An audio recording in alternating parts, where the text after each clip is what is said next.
आज के इस वीडियो में हम पढ़ेंगे क्लास 12 इंग्लिश लिटरेचर की बुक कैलेडोस्कोप के पोएट्री सेक्शन की सेकंड पोएम जिसका नाम है पोएम्स बाय मिल्टन। ये जो पोएम है इसमें एक नहीं बल्कि दो डिफरेंट पोएम्स को एक साथ लिखा गया है जो जॉन मिल्टन ने लिखी थी। एक पोएम का नाम है ऑन टाइम और दूसरी पोएम है ऑन शेक्सपियर। अब आगे बढ़ने से पहले हम लोग जॉन मिल्टन का बेसिक इंट्रोडक्शन देखते हैं। देखिए, जॉन मिल्टन के बारे में कहा गया है कि John Milton began writing poetry at the age of 10। ये एक गिफ्टेड पोएट हैं। इन्होंने केवल 10 इयर्स की एज में ही लिखना शुरू कर दिया था। ही finished his formal education at Cambridge. He attended Christ college. केवल 10 साल की उम्र में इन्होंने लिखना शुरू किया था और इन्होंने कैम्ब्रिज ज्वाइन किया। कैम्ब्रिज में भी क्राइस्ट कॉलेज में इन्होंने अपनी पढ़ाई करी और वहां पर इनको एक निक नेम दिया गया था। एक बड़ा इंटरेस्टिंग फैक्ट है जो बुक में तो मेंशन नहीं किया, लेकिन मैं आप लोगों को बता रहा हूं कि जब ये कैम्ब्रिज में पढ़ते थे तो इनको चिढ़ाने के लिए एक नाम दिया गया था जो था लेडी ऑफ क्राइस्ट कॉलेज। वो इसीलिए क्योंकि इनका अपीयरेंस बहुत फेयर था, ये दिखने में बहुत गोरे थे, तो इसलिए इनका कंपैरिजन लड़कियों के साथ किया जाता था और इन्हें लेडी ऑफ क्राइस्ट कॉलेज कहा गया।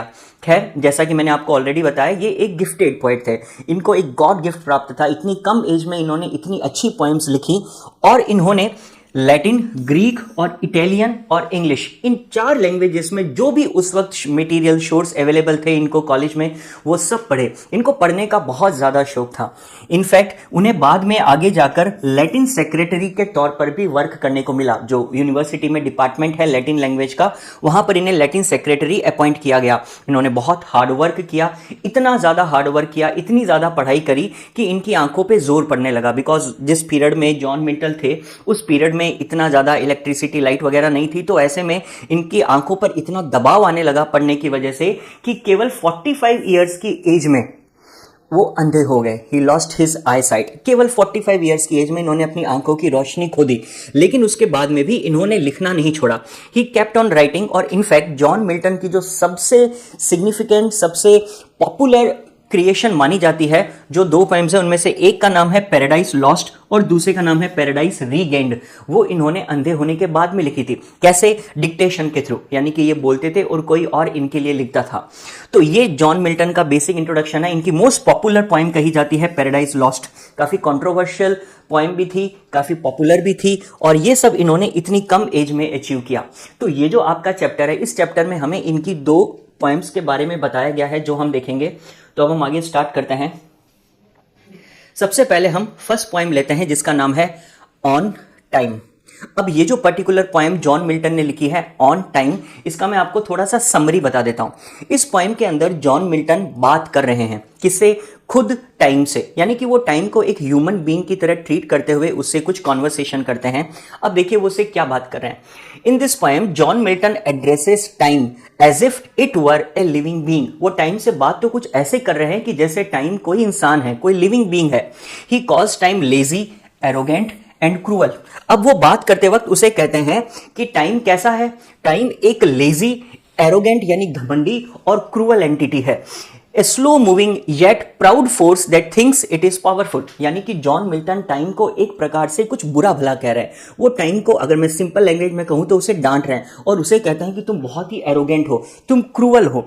और वो टाइम को कहते हैं कि तुम इतना प्राउड मत फील करो because it's power is limited and temporary.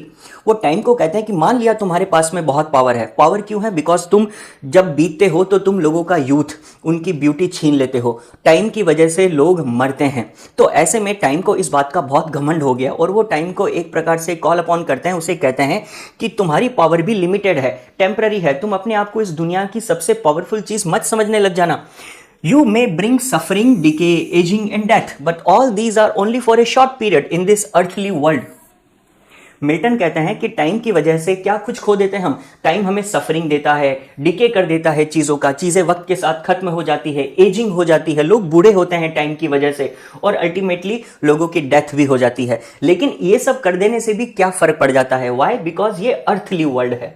ये जो दुनियादारी है, ये जो वर्ल्ड है, ये शॉर्ट पीरियड के लिए टाइम हमें ये सब खत्म कर देता है। लेकिन ये जो टाइम है, जब ये खुद खत्म हो जाएगा तो इस दुनिया में आ जाएगी इटर्नल पीस। मिल्टन का ये मानना है कि true life begins after death. अगर टाइम किसी को मार भी देगा तो भी क्या फर्क पड़ जाएगा? इनफैक्ट अच्छा है अगर टाइम सबको मार दे, टाइम खत्म हो जाए इस अर्थ पर से, तो हम इटर्नल जॉय और डिवाइन ब्यूटी को प्राप्त करेंगे। यानी कि टाइम हमें इस अर्थ पर मार सकता है, लेकिन यहां पर हमें मार देने के बाद में हमें हेवन मिलेगा और उस हेवन में केवल एटर्नल जॉय और डिवाइन ब्यूटी होगी। इनफैक्ट मिल्टन तो टाइम को कहते हैं कि तुम जल्दी से बीतो और सब कुछ खत्म कर दो जो तुम्हारी पावर में है, एंड एवरीथिंग। और जब सब कुछ खत्म हो जाएगा ना, तो जब कुछ बचेगा ही नहीं तो केवल इटर्नल पीस और जॉय बचेगा। There is no pain, no death, no ageing and most importantly no time. जब अर्थ पर कुछ रहेगा ही नहीं, जब टाइम हर चीज को खत्म कर देगा, तब हम लोग कोई पेन, डेथ, एजिंग या फिर टाइम को फील ही नहीं करेंगे। He describes it as a place filled with eternal spring। और जब धरती पर कोई भी अर्थली चीज रह ही नहीं जाएगी, इंसान ही नहीं रहेंगे, तो इटर्नल स्प्रिंग हमें मिलेगी, स्वीट परफ्यूम्स और हेवनली म्यूजिक हमें मिलेगा। तो बेसिकली देखा जाए तो वो कहता है he looks forward to a future where time itself will be destroyed and human souls will live forever in God's timeless paradise. देखिए, ऑफ कोर्स जॉन मिल्टन एक ब्रिटिश पोएट है और उनकी जो सोच थी वो बिल्कुल डिफरेंट थी बाकी सब लोगों से। उनका ये मानना था कि एक इटर्नल पैराडाइज एग्जिस्ट करता है, एक हेवन एग्जिस्ट करता है और हम सब ह्यूमंस इस अर्थ के ऊपर केवल सफरिंग झेल रहे हैं। जैसे ही हमारा टाइम अर्थ पे खत्म होगा, टाइम हर चीज को खत्म कर देगा और जब टाइम नहीं रहेगा तो फिर हम लोग वापस गॉड के पास चले जाएंगे, जो एक हेवनली सिचुएशन होगी। हमें हर चीज एटर्नल मिलेगी। हम एक ऐसे फ्यूचर में पहुंच जाएंगे जहां पर हम गॉड के टाइमलेस पैराडाइज में रहेंगे। जॉन मिल्टन क्रिश्चियन बिलीव्स रखता था और क्रिश्चियनिटी में ऐसा कहा जाता है कि when we die on earth we reach heaven, जो गॉड की प्लेस है और वहां पर केवल इटर्नल जॉय है। तो जॉन मिल्टन बेसिकली टाइम को कमांड करता है कि एंड एवरीथिंग, सब कुछ खत्म कर दो and let us reach heaven, क्योंकि वहां पर तुम्हारा कोई प्रभाव नहीं होगा। There will be only eternal joy and happiness. अब ये बात उसने कैसे बताई है अपनी पोएम के थ्रू, वो हम देखते हैं। तो हम इस पोएम का लाइन बाय लाइन एक्सप्लेनेशन देखते हैं, जिससे आपको उसकी सारी बात समझ में आ जाएगी। सबसे पहली लाइन है इस पोएम की, फ्लाई एनवियस टाइम टिल दाउ रन आउट दाई रेस। यहाँ पर दाउ और दाई ये आर्केइक वर्ड है इंग्लिश के, जिनका मतलब होता है you and your. Milton begins bye addressing time directly, calling it envious because it seems jealous of youth and beauty and tries to destroy them. He tells time to run its course quickly and finish its race because it is only temporary. यहाँ पर Milton time को संबोधित करते हुए कहते हैं कि हे ईर्ष्यालु समय, तू यहाँ से उड़ जा। उड़ जा मतलब तू जल्दी से बीत जा, जब तक तू अपनी दौड़ पूरी नहीं कर लेता। तू जितना जल्दी हो सके खत्म हो जा। कभी समय को तुच्छ समझते हैं और जल्दी से जल्दी उसे अपनी लिमिट पर पहुंच जाने के लिए कहते हैं। नेक्स्ट लाइन है, call on the lazy leaden stepping star hours.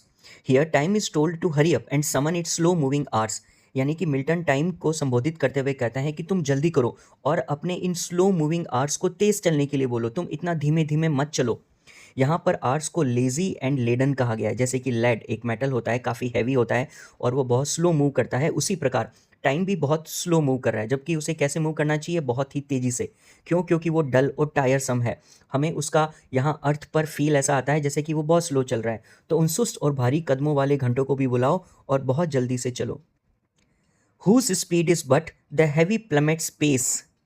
Time passes very slowly like a plummet. जैसा कि एक प्लमेट होता है, एक ऑब्जेक्ट जिसका यूज़ डेप्थ को मेजर करने के लिए किया जाता है और वो बहुत ही स्लोली ड्रैग करता है, उसी तरीके से टाइम भी बहुत स्लो ड्रैग कर रहा है। टाइम इतना धीमे क्यों चल रहा है? उसे बहुत तेज़ी से चलना चाहिए और टाइम को जल्दी से चलते हुए बीत जाना चाहिए। उनका चलना उस भारी शीशे की तरह है जो बहुत धीरे धीरे गिरता है। तो मानव जीवन समय के अधीन धीमा और बहुत भारी लगने लगता है। इसलिए मिल्टन टाइम को कहता है कि यू शुड मूव फास्ट, जल्दी से चलो तुम। And glut thyself with what thy womb devours. इसका मतलब है, मिल्टन कहता है कि टाइम ही ने सब कुछ अपने वॉम्ब से पैदा किया है। टाइम ही है जो हर चीज़ को बर्थ देता है और टाइम ही है जो हर चीज़ को अंत में डिवोर कर लेता है, उसे खा जाता है। तो here Milton mocks time telling it to go ahead and glut thy self.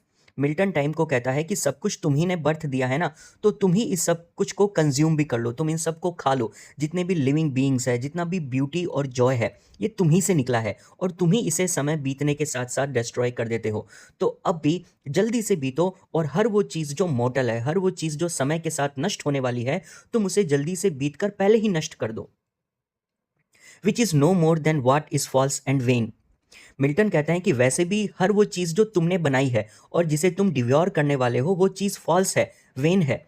तुम जो चीज़ें खाते हो वो सब झूठी और व्यर्थ हैं, उनका कोई इटर्नल सेंस नहीं बनता, वो मीनिंगफुल नहीं है। हर वो चीज़ जो तुमने हमें दी है, चाहे फिर वो ब्यूटी हो या जॉय हो, सब टेम्पररी है, वर्ल्डली है और सुपरफिशियल है। तो हमें ऐसी टेम्पररी और इल्यूजन पैदा करने वाली चीज़ें चाहिए ही नहीं। तो तुम अपने से बनाई गई इन सब चीज़ों को खाकर ख़त्म कर दो। हर वो चीज़ जो तुमने पैदा की है समय के साथ ख़त्म होने वाली है, तुम उसे जल्दी से जल्दी ख़त्म कर दो। जो नाशवान है वही समय का शिकार बनती है, इसलिए उसे अपना शिकार बनाओ और ख़त्म कर दो। And merely mortal dross all the things that time you can destroy. हर वो चीज़ जिसे तुम खत्म कर सकते हो वो वैसे भी सिर्फ मॉर्टल ड्रॉस है। मॉर्टल ड्रॉस का मतलब पेरिशेबल वेस्ट, जो समय के साथ खत्म हो जाने वाला है, लाइक बॉडी, हमारे लुक्स, हमारा फिजिकल प्लेजर्स जिसमें हम लोग प्लेजर महसूस करते हैं, ये सब चीज़ें वैसे भी समय के साथ नष्ट हो जाएंगी। टाइम का पावर हमारी सोल, हमारी आत्मा पर नहीं है। उसके अलावा हर एक नश्वर और तुच्छ चीज़ जो टाइम के कंट्रोल में आती है, टाइम उसे चाहे तो मिटा सकता है और उसे मिटा देना चाहिए। हमें ये मॉर्टल ड्रॉस नहीं चाहिए। तुम इन सब चीज़ों को मिटा दो, और जब तुम इस चीज़ को मिटा भी दोगे ना, तो सो little is our loss, so little is Dai gain, यानी कि सो little is your gain. Milton कहता है कि हर वो चीज़ जो वैसे भी मीनिंगलेस है, जब तुम उन्हें खा ही डालोगे तो हमारा कुछ भी नहीं बिगड़ेगा, हमारा लॉस कुछ भी नहीं अगर तुम हमसे ये सब चीज़ें छीन भी लोगे तो।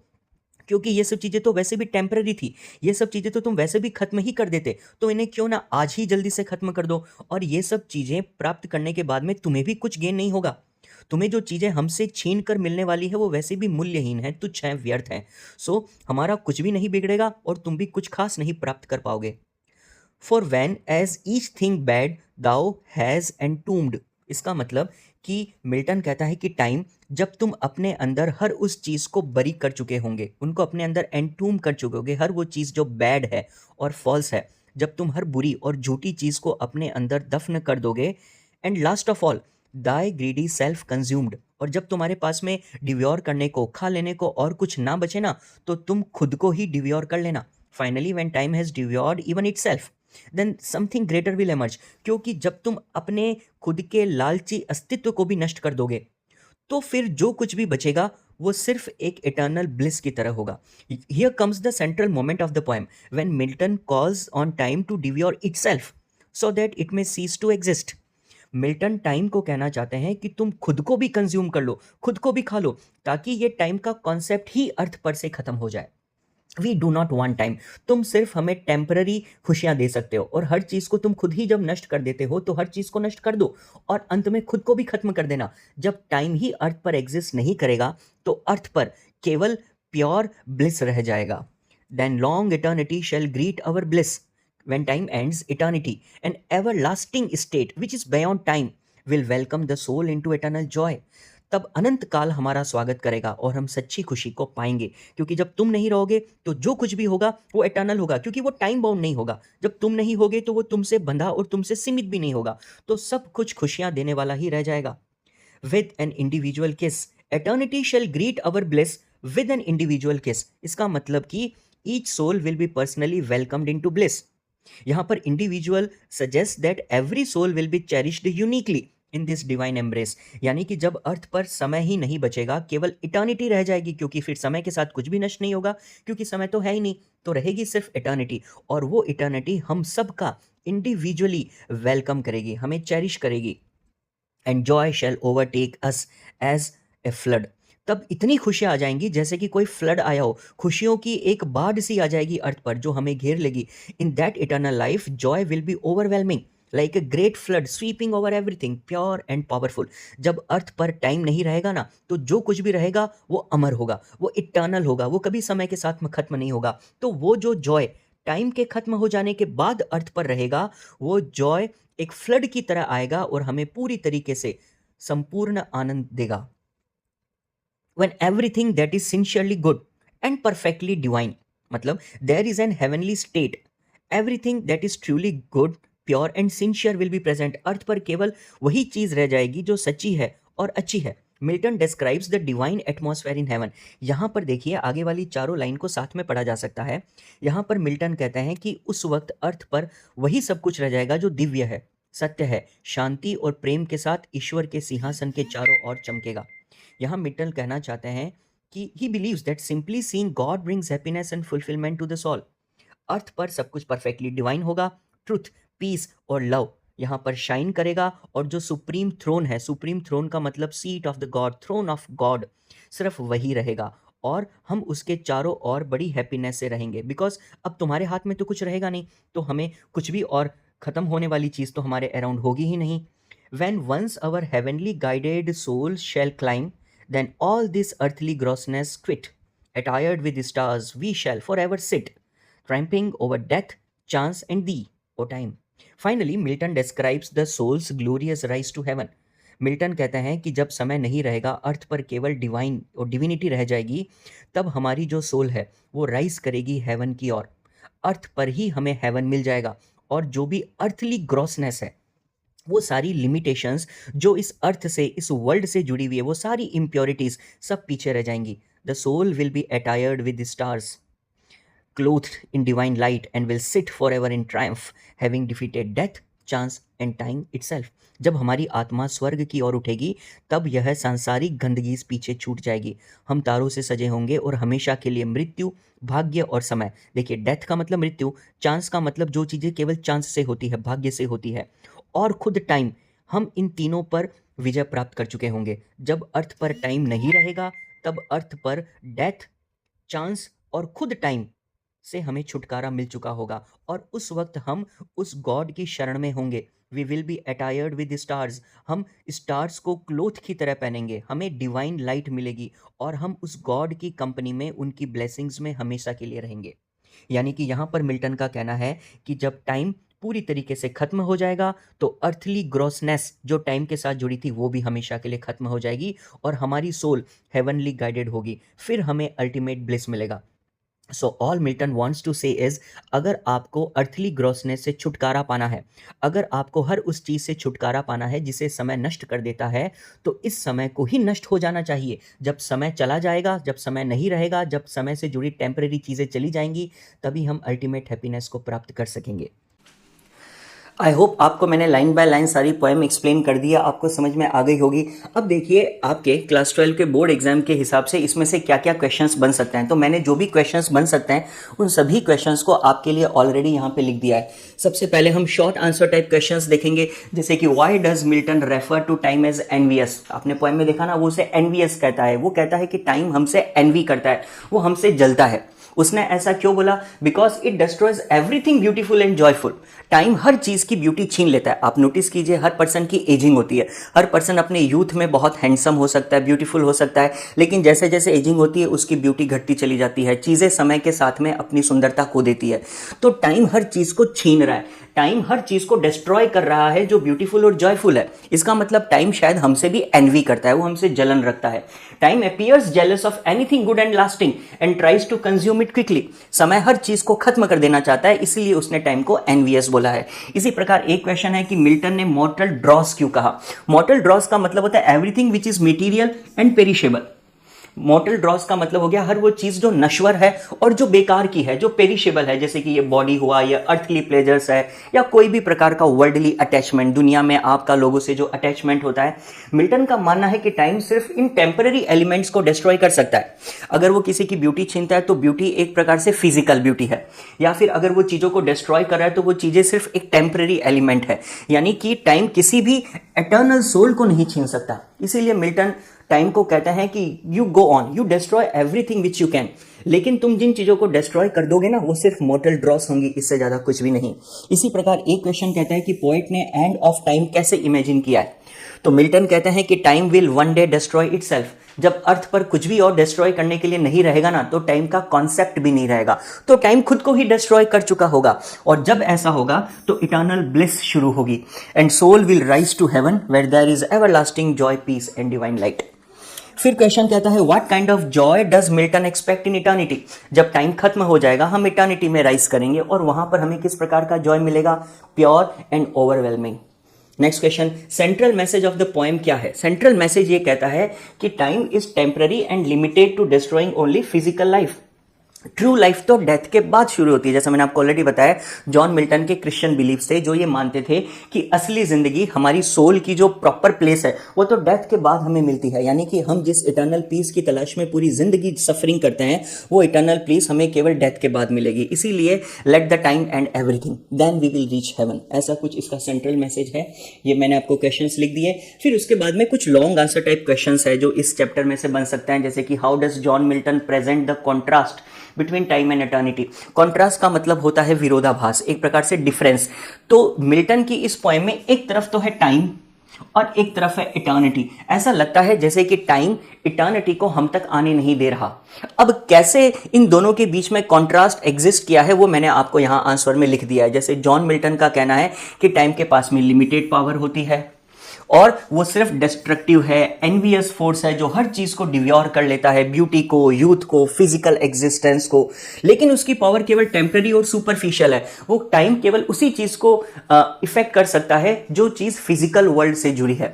वो हमारी स्पिरिचुअल या फिर हमारी आफ्टर लाइफ जो जिंदगी है उसको कभी इंपैक्ट नहीं कर सकता।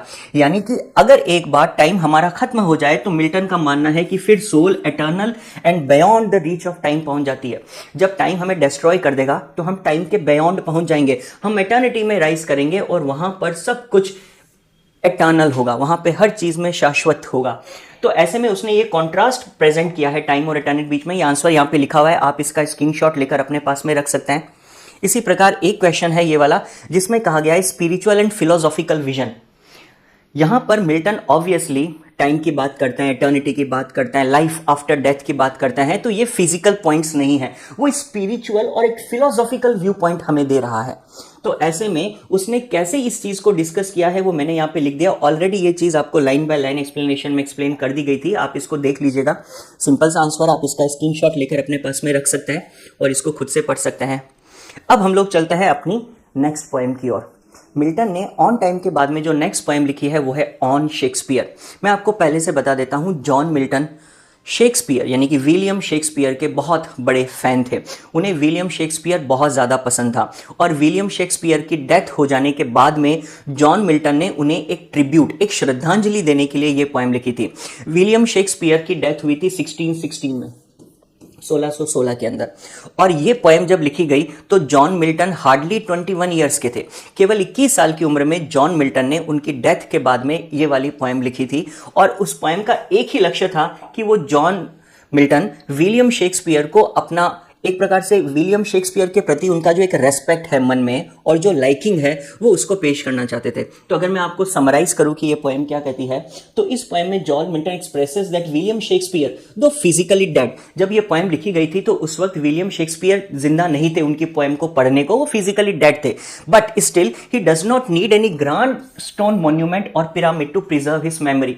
मिल्टन कहते हैं कि आज भले ही विलियम शेक्सपियर मर चुके हों लेकिन विलियम शेक्सपियर को उनकी याद में किसी भी टूम्ब की जरूरत नहीं है। विलियम शेक्सपियर को कोई मेमोरी प्रिजर्व करने की जरूरत नहीं है। The poet questions why we should build elaborate tombs for structures for someone who has already achieved immortal fame through his writing. Milton का मानना था कि विलियम शेक्सपियर ने अपनी राइटिंग के थ्रू, अपनी लेखन कला के थ्रू एक इमॉर्टल फेम हासिल कर लिया है। इमॉर्टल का मतलब जो अब नश्वर ही नहीं है। उन्होंने इतनी फेम इकट्ठी कर ली है, वो इतने पॉपुलर हो चुके हैं कि वो लोगों के दिल में बसते हैं। तो आज उनके मर जाने के बाद अगर हम उनकी डेड बॉडी को बरी करके उसके ऊपर एक पिरामिड भी क्यों न बना दें या हम उसके लिए बड़े बड़े टूम्स क्यों न क्रिएट कर दें, उन सबकी कोई वैल्यू नहीं है। Because William Shakespeare is above all such things. William Shakespeare हमारे मन में एक मॉन्यूमेंट को बना चुके हैं। तो ऐसे में उन्हें इस प्रकार के फिजिकल या फिर तुच्छ मॉन्यूमेंट्स की जरूरत तक नहीं है। मिल्टन आर्ग्यू करते हैं कि ये जो फिजिकल मॉन्यूमेंट्स हम बनाते हैं लोगों की याद में, वो वीक होते हैं, वो अननेसेसरी होते हैं। बिकॉज शेक्सपियर के लिटरेरी वर्क्स, उनका लिटरेचर से जो जुड़ा वर्क है, वो जो प्लेस, पोएट्री उन्होंने लिखी है, वो तो उससे भी कहीं ग्रेटर और एवरलास्टिंग मेमोरियल है। तो ऐसे में आप क्लियरली यू कैन सी कि जॉन मिल्टन विलियम शेक्सपियर को बहुत ज्यादा प्रेस करते हैं। यहाँ पे उनका ये मानना है कि वो पर्सन अमर है, हमारी यादों में अमर है। मिल्टन यहां तक ही कहते हैं कि शेक्सपियर के words flow naturally and touch the hearts of all readers.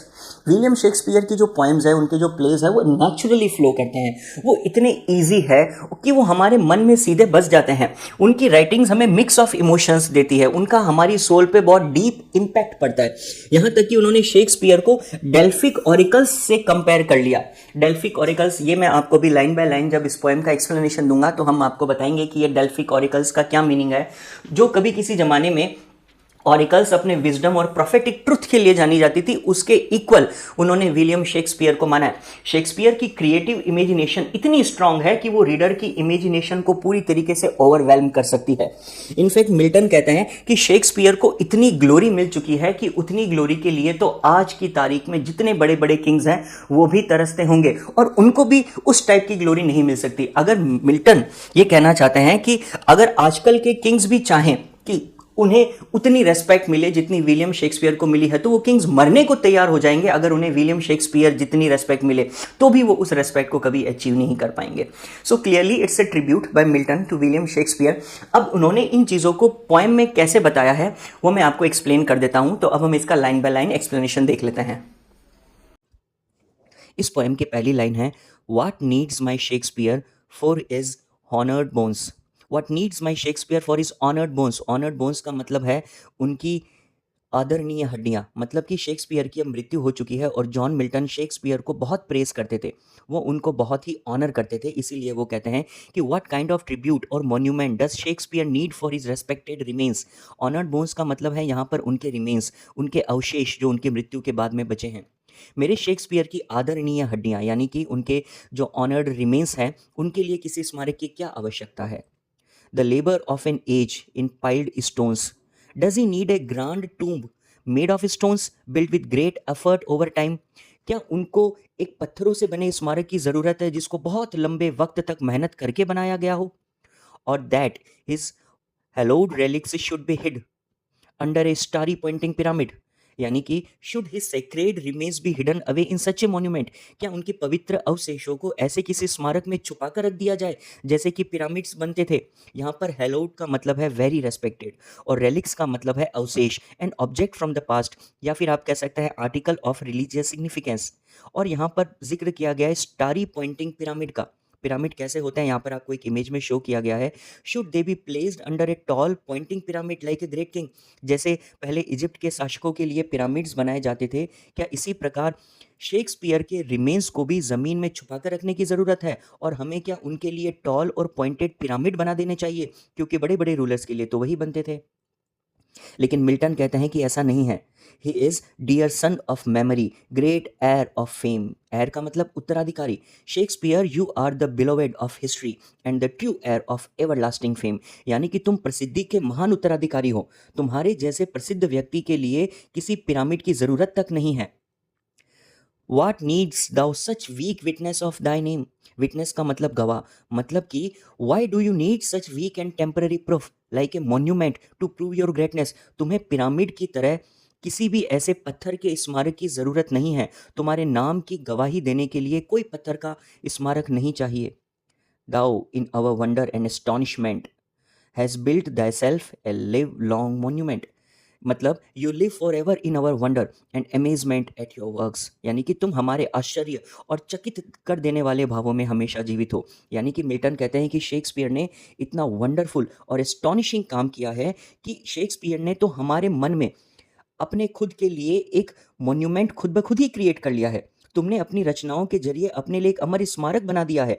अब तुम्हें पिरामिड के जैसे किसी स्मारक की ज़रूरत नहीं। वो तुम्हारे ग्रेटनेस को कभी जस्टिफाई नहीं कर सकते, क्योंकि तुम तो हमारे दिलों में रहते हो। तुमने हमारे दिल में एक वंडर और एस्टॉनिशमेंट से मॉन्यूमेंट क्रिएट किया है। For while to the shame of slow endeavouring art. यहाँ पर मिल्टन कहना चाहते हैं कि other forms of art struggle to match your greatness, यानी कि अन्य जितने भी पोएट्स हैं जो तुम्हारी एज के हैं, उन्होंने तो बड़ी ही स्लो एंडिवरिंग आर्ट क्रिएट की है। यहाँ पर स्लो एंडिवरिंग का मतलब है approach of other poets who rely on too much efforts and hard work to make poems. जहाँ एक तरफ शेक्सपियर हैं जिनके लिए ये टैलेंट बहुत ही नेचुरली आ जाता है, वो नेचुरली ही इतनी अच्छी पोएम्स बना सकते हैं, और वहीं दूसरी ओर ऐसे आर्टिस्ट भी हैं जिनकी आर्ट स्लो एंडिवरिंग है, यानी उन्हें बहुत ज़्यादा मेहनत लगती है, बहुत हार्ड वर्क करना पड़ता है और उसके बाद में भी बहुत स्लोली वो पोएम्स लिख पाते हैं। और एक तरफ शेक्सपियर को देखो जो इतना ईजिली इतनी अच्छी पोएम्स लिख पाते हैं, तो दूसरे आर्टिस्ट के लिए तो ये एक शर्म की बात है कि वो कभी शेक्सपियर को इक्वल भी नहीं कर सकते। Thy easy numbers flow, and that each heart hath from the leaves of your unvalued book। English में इसका मतलब हुआ your poetry flows effortlessly and touches every heart. यहाँ पर इजी नंबर्स का मतलब है the number of poems he has created.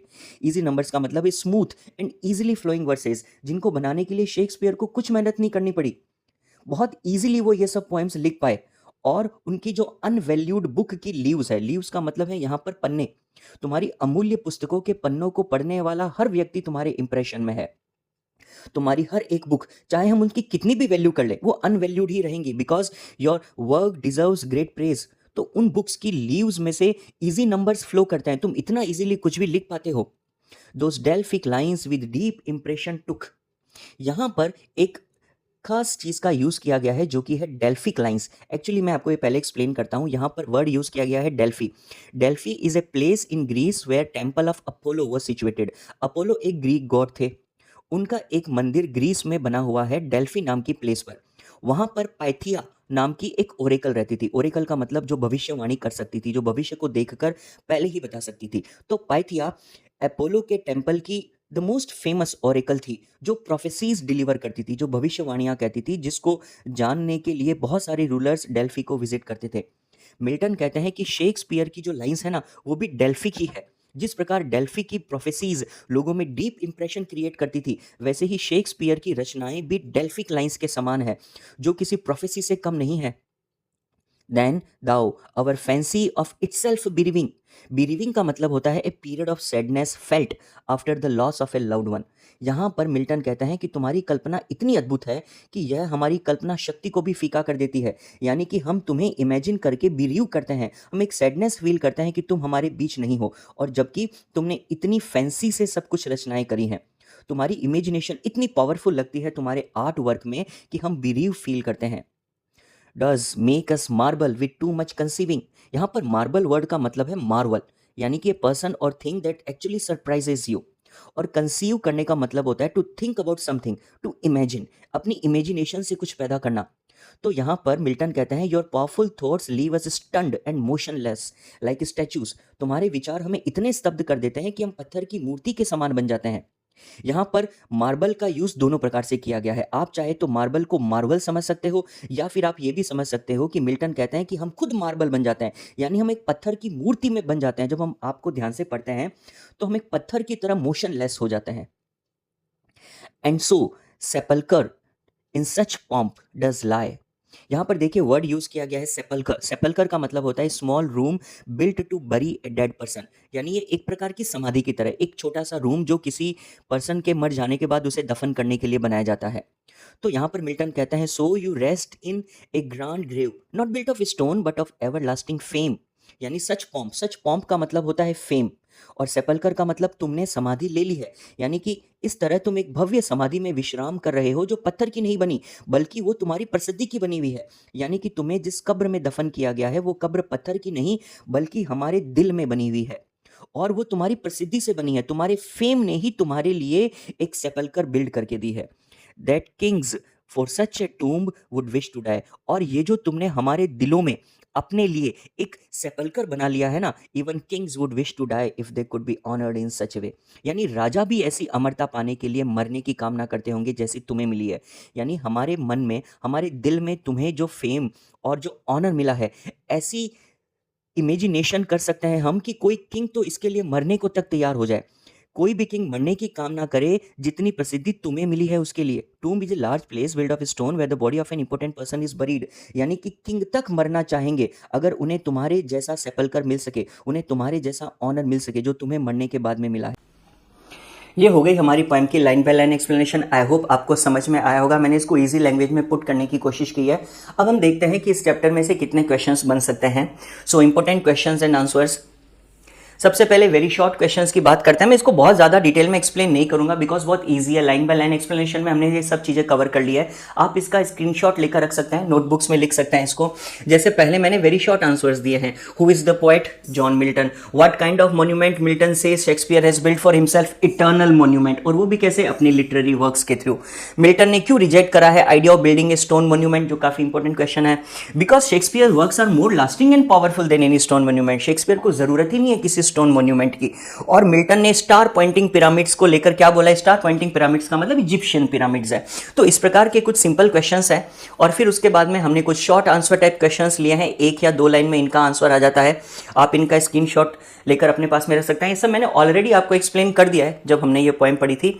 आप इसको सिर्फ अपने नॉलेज के लिए देख लीजिए। अगर इसमें कोई लॉन्ग आंसर टाइप क्वेश्चन बनता है तो एक ये क्वेश्चन पॉसिबल है कि मिल्टन ने कैसे immortality of Shakespeare's genius in this poem, कैसे उन्होंने रिफ्लेक्ट करा इस बात के ऊपर, तो ये उसका एक परफेक्ट आंसर होगा। आंसर मैंने ऑलरेडी लिख दिया है, आप इसको डायरेक्टली लर्न कर सकते हैं। और फिर लॉन्ग आंसर में इसका एक और ये बन सकता है जो कि है कि मिल्टन ने कैसे कॉन्ट्रास्ट करा है। एक तरफ तो है फिजिकल मॉन्यूमेंट्स और एक तरफ है शेक्सपियर की लेजेसी, इन दोनों चीज़ों को, कि शेक्सपियर इन फिजिकल मॉन्यूमेंट से कहीं ज़्यादा ऊपर है। उसने ये बात कैसे बताई है उसका आंसर भी मैंने आपको दिया। आप इसका स्क्रीनशॉट लेकर अपने पास में रख सकते हैं, रीड कर सकते हैं। और फाइनली आपकी टेक्स्ट बुक, आपकी जो बुक है उस बुक के अंदर भी उन्होंने ऐसे 2-3 क्वेश्चंस दिए हैं। इफ़ यू नीड आप इनको भी थोड़ा बहुत पढ़ सकते हैं, ईजी है, बहुत नॉर्मल सी बात यहाँ पर कही गई है। मैंने एक आइडियल आंसर जो होता है वो आपके लिए लिख दिया है। तो इसी के साथ में हमारा ये वीडियो एंड होता है। मैं ज़्यादा लंबा नहीं बनाना चाहता था वीडियो को, सो दैट आपको बेसिक जिस्ट मिल जाए, क्वेश्चन आंसर्स क्या क्या बनते हैं इस पोएम में से वो मिल जाए। Thank you so much. अगर आपको कोई भी डाउट हो तो मुझे कमेंट करके बताइए। एंड आई वुड अप्रिशिएट अगर आप मुझे ज़्यादा से ज़्यादा कमेंट्स करके बताएं कि what else do you need, तो मैं और उसके ऊपर इंप्रूवमेंट करूँगा। Thank you.